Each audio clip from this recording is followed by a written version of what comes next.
Camera dito, ayun o. Nakalagay dito.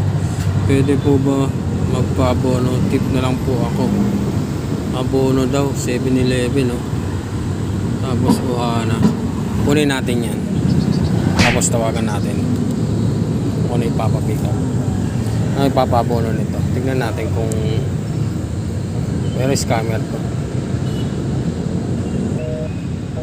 Hindi pa matawagan. Ganda yung mga scammer, hindi natatawagan. Oh, hell no! Kasi yan chat lang or text.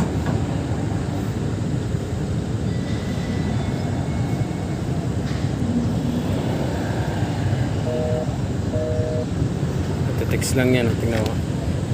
Papatext lang yan. Text lang yan. Yung mga scammer, ganyan yan. Text lang yan. Hindi natatawagan yan. Scammer yan eh. Ayan o, chat lang siya. Hello, may you know when you arrive? Ano po Papa Pig? Ano po Papa Abono? Yan o. Natin kung anong papabono. Hindi natatawagan po kayo mga contact. Hindi natatawagan yung mga scammer na yan, mga hayop yan po pa yan. Tawagan natin ha. Kala niya naman malaloko niya ako.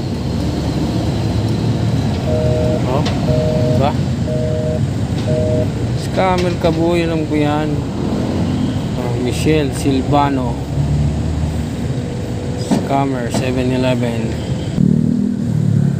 Ayan o, bali kuya, lalamove yung papabono ko po ay may 257. Bali may send po ako sa inyo na barcode ni 7-Eleven. Papakita mo lang. Sige po, kunyari hindi ko alam. Ay, ganun po ba ma'am?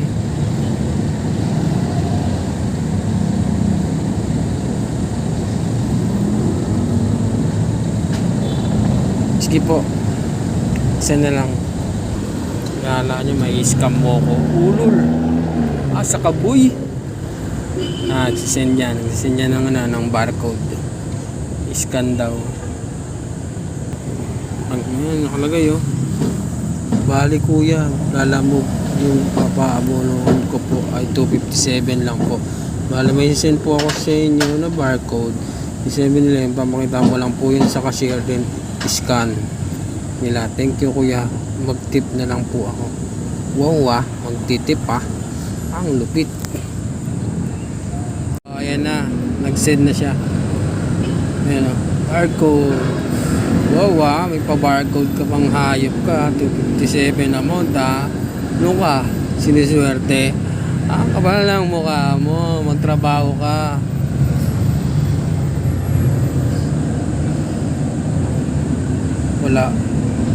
Wala akong cash.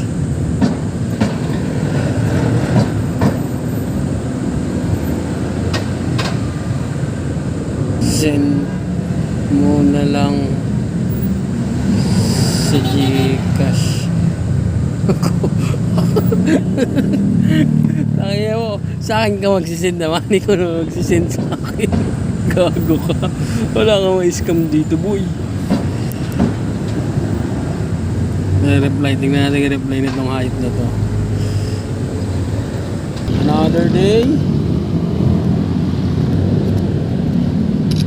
Tingnan mo, ayaw mo magtrabaho ng husay, hayop ka. Nang-i-scam ka pa. Uy, express na ako, basay, sakto. Nice. Cancel niya na oh. Kinancel ng animal.